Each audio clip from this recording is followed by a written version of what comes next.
guys, welcome to my channel. My name is ReadingBear and I hope you are ready for some more stories. And today, we'll take a look at some new entitled people content. If you enjoyed my content, please don't forget to subscribe to my channel and post some bear emojis in the comment. And now, let's dive right into the stories. The first story is titled, "Neighbor destroyed my trees and abused my property as a disgusting landfill while I was gone." An important thing to remember for this story is that I own multiple properties across the entire country. This one in particular was an empty lot that I had been debating what to do with for a while. Circumstances that everyone has been aware of the last couple years made travel a little difficult, so I wasn't able to visit that property as often as I would have liked. Only recently was I able to make the journey there and begin my plans for what I was going to do with that land. I was going to build a beautiful house that I spent months working on the blueprints for. I was still debating living there or selling it, but the bottom line was that I had the entire thing planned out. The property had wonderful apple trees and a really good land for foundation. It was basically ideal. So, I think everyone can imagine how mortified I was when I got back to find the entire place in total shambles. I wasn't expecting after 2 years for things to be perfect, and I knew that I was going to have to do some cleanup for the normal wear that happens. I was met with something awful though, as it looked like my property had been used for basically a dumping ground. When I saw it looked like a dump, I didn't just mean there was trash and small things like cans around. There were giant pieces of scrap metal which looked like it came from broken cars all over the place. The cement foundation that I was going to use for the house was destroyed and unusable, as it looked like someone took a sledgehammer to it. There were also tools and other materials there that made it look like someone was using the space to do some work and didn't care that they destroyed everything. The worst thing thought was the trees. In addition to the apple trees, the land also had a few majestic oak trees and 2 dogwoods that were going to end up on either side of the front yard to make it look even more amazing. When I got there though, I didn't see any of that and instead was met with dug up ground in the case of the apple and dogwood trees and ugly stumps in the case of the oaks. I was furious and wanted to find out who had been trespassing on and destroying my property. I didn't know where to start, but I saw that the people across the street were home and nicely went up to try and get answers out of them. Me. "Hello miss, I'm sorry to bother you, but I own the lot across the street from you. I haven't been able to come around in a while and I was wondering if you knew anything about the trees being destroyed and the trash everywhere?" She looked very confused before talking to me. "Woman. I thought that lot belonged to neighbor, because he was always there doing things to it. I was wondering what he even had planned for it, but I thought he just had the land to be like a yard extension for work." I thanked the woman and went right up to the house and knocked, only to see a large man answer the door and look at me angry, like I had just woken him up or something. "Neighbor. What do you want?" "I don't want to buy nothing or join your church." Me. "Actually, I own the lot next to you that you have been using and destroying. That was my property and you cut down the trees and made a total mess, not to mention ruining the foundation." Neighbor.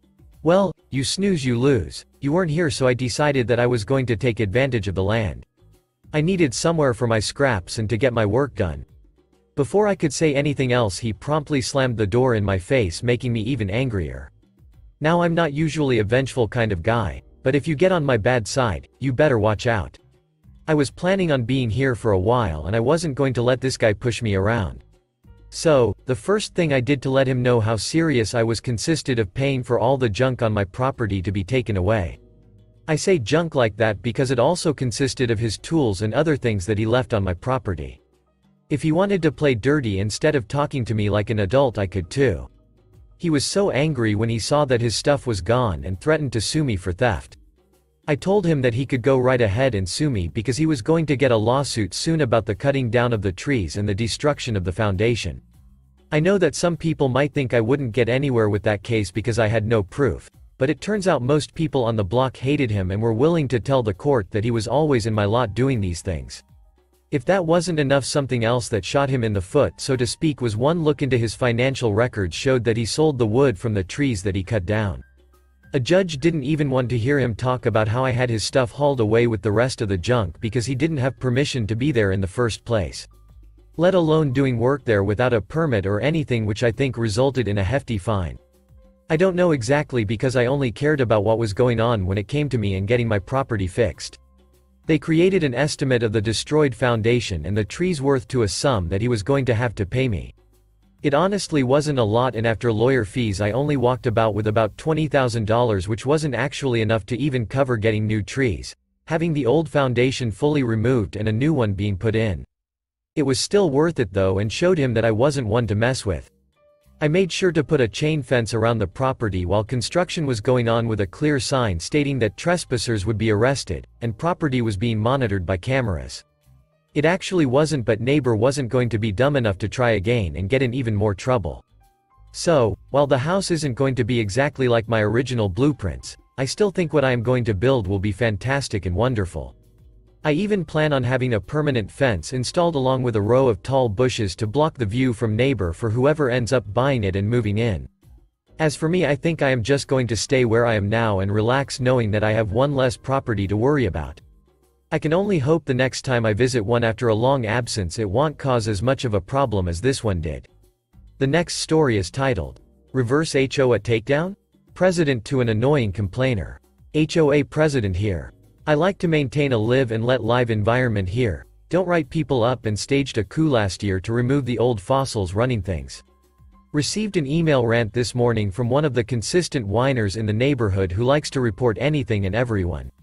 Concerned resident. I was wondering why our community is starting to look like it is under siege. I am sure you are aware of the 2 properties in our community who are dealing with roof problems by adding roof tarps and roof paper onto their villas. This has been going on for weeks without any progress or posted permits. There is now a washing machine on the street, and that has been there since Wednesday. Pretty sure pickup is on Mondays when scheduled for pickup. We are starting to look like Naples Manor. My response. Morning resident. We are aware of the tarp on the roof of number 16, and they have been in contact with the association. A new roof is planned. If you recall, number 65 had a series of tarps for the better part of a year with little to no complaints. Why now? As for the washing machine, this was noted yesterday during the inspections, and the owner will be notified. While we're on the subject of trash being out early, here is a picture of your cans outside your home at 8 am Sunday morning, which I'm sure you are aware is a violation of association rules. Just a friendly reminder that cans should be placed at the curb after 6 p.m. How's the tiki bar coming along? I ducking hate these people. The next story is titled, Can my neighbor convert my fence into a party wall on their new extension? New neighbors moved in a few months ago, and at 7 a.m. today they popped a letter through my door asking if they can remove the fence to build the extension. This extension doesn't warrant planning permission, but the council said earlier they haven't submitted any paperwork to begin building. They also want to start tomorrow. The letter they sent asks us to sign if we are happy to remove the fence, which will be restored upon completion, during the building work. They just came round to see what I think and to see what I've signed, and they're now saying the fence would not be restored as the extension would be the wall and would be converted to the party wall. Oh, and this is all being conducted by the homeowner's sister. I haven't even spoken to the homeowners about this. I don't have an issue with the building work. If it's not needing planning permission, then that's fine. But do I have any legal right to say no to them removing my fence for good and having a wall instead? I feel like this could extend their house dimensions. Edit. Thank you all for your responses. Thought I'd only get a few. I'm going to wait for them to send me the drawings and dimensions before deciding what to do, as it might not be the case that they have guttering covering our side, etc. We have a bench built into the fence which we also don't want to lose, so we'll see what they say. We'll also get the homeowners to sign everything from their end from this point on. Update. They've just said to ignore everything previously mentioned and reference the building regs and not to worry about them, and will just build the extension within the fence. They said they aren't even going to ask to take my fence down now. The last story is titled, HOA Board Changing Bylaws to be Controlling, Time for Malicious Compliance? Background. I'm a quirky liberal tech creative who moved to Florida, where my parents have been for 26 years. I like bright colors, quiet places, and minding my own business. This place is weird because there are liberal artists, young families, and Trumpers all mixed together in place. I bought a house in an HOA after reading the rules, expecting the rules to be the extent of what they cared about. The HOA board is petty as duck and told me they will change the rules to make me conform, while also not enforcing rules they don't personally care about. I am considering exploiting an HOA loophole to make my house gaudy as duck in petty retaliation. I bought a deed-controlled house in a smallish 4-street community in January 2021. I read the HOA agreement before I bought it because a town near where I live in Florida is pretty extreme with their micromanagement of residents, and I am very much not into that. The HOA fee is very low, and the agreement is mellow. It basically says, don't let your dogs bark. Don't annoy your neighbors with sound. Get approval on building changes. Don't park vehicles in the street overnight. No trailers, boats, RVs visible from the street. I think the last two are dumb, but they also don't apply to me. Nothing about decorations, Christmas lights, garbage cans, types of flags you can hang, garage doors being open, explicit paint colors, etc., which are red flags for me. 2/3 of the houses in my HOA are shades of brown. One neighbor described his own house to me as baby shit brown, and 1/3 are faded Florida Keys colors. There's no consistency, which I don't care about, but I'm sitting between a yellow house, a grayish-blue house, and across the street from a faded lime green house. There are no community, shared buildings or true open spaces. There are a few tiny ponds and playground equipment in a small space near one of them. There's not a ton of organic engagement, and it seemed like a place where people were quiet and minded their business and let each other live, and that the HOA was mostly a formality. Great. Or so I thought. I went to a board meeting late last year to ask them to tell neighbors with barking dogs to comply with one of our few HOA rules. One neighbor in particular who leaves their highly reactive dog outside at all hours, which howls at literally anything that moves. It wakes me up at night and also makes the other neighborhood dogs bark for 10 to 15 minutes at a time, several times a day. The board response was, dogs bark, it's what they do. I suggested that parties are loud, it's how they work, but that no one would appreciate if I had a party every day and I would expect HOA or police intervention if I did. I read them the HOA section about barking dogs and asked them to send notices because it's against HOA laws and local laws to let your dogs bark for hours every day, and I wanted the HOA to tell them and not the cops, who leverage a $100 plus fee per complaint. The board insisted that dogs can't be controlled and did nothing. At that time, the board had also put out a rude letter requesting for more people to step up by joining the board. I volunteered while I was there, since there was an open board seat and literally no one else at the meeting, of about 120 houses, and I thought I should do my part to pitch in. I found them to be a grumpy, gossipy group who spent the whole meeting talking shit about residents and thought maybe I could help represent the other views in the neighborhood, but an announcement went out later and it didn't have my name on it as part of this year's board, which I'm actually not all the way mad at, because the board, without notification, put in giant speed bumps that pissed much of the neighborhood off, and then had to pay to take them out because of complaints. Tons of people planned to show up at the next meeting to complain, and the board canceled the meeting last minute, and I'm glad I'm not connected with that.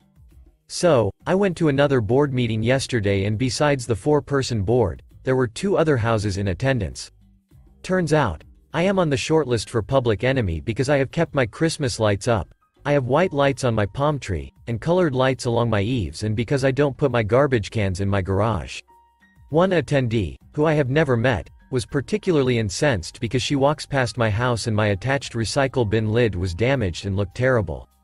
Never mind that it's the recycling truck who broke it, and that when I requested a replacement from the city, they said to leave it out until they brought me a new one, which took several weeks, or that the bins stay outside because bugs are attracted to both bins despite washing and I don't want bugs drawn into my home. I shared this, and they did not care.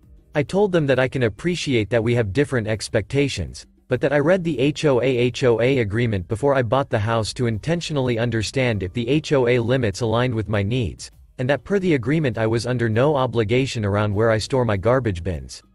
Another neighbor said he has a list of do's and don'ts from when he moved it, and garbage can handling is on it. I never saw this list or signed agreement for it, and it's not on the HOA website. No one else seemed to know what that document was. So, the president said they will be changing the HOA rules because the 4-person board finds it offensive to see garbage cans in my driveway and lights on my house. This from an HOA president who put signs all over her lawn with "the election was stolen. Save America from socialist Democrats. Democrats are ruining America," and blame Democrats for high crime. Prospective buyers rang my doorbell recently to ask if it was a safe place for them to live. They are a lesbian couple from out of state. I have a gay pride flag outside. Those lawn signs factored in for them, negatively, on whether to put in an offer. Yet the HOA president talks incessantly about how we must all act right to keep property values high. Never mind that our values nearly doubled in the last 2 years for market reasons, or that she herself is directly discouraging some buyers. Anyhow, I'm going to keep my cans in the driveway and on the curb until I'm legally obligated otherwise.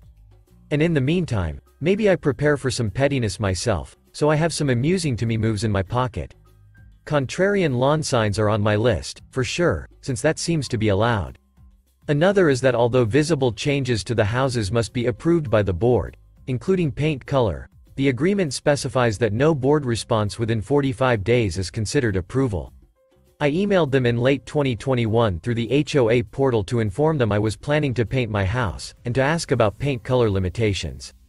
I got no response. When I attended the board meeting 2 months later and mentioned again that I was going to paint my house and had gotten no response, they said I cannot without their approval. I told them of the policy and read it to them. It seemed like news to them, and they said it doesn't matter. The HOA president has been trying to force me to submit paint chips for approval, leaving my voicemails and coming by my house and sticking a form in my door. I have told her that I won't submit it because per HOA rules I'm not required to. They ducked up and they have to deal with it. I planned to do my house in a more modern soft teal color, which already raised eyebrows with them, but while I was at the meeting someone on the board made an offhand comment about not wanting a pink or purple house in the neighborhood.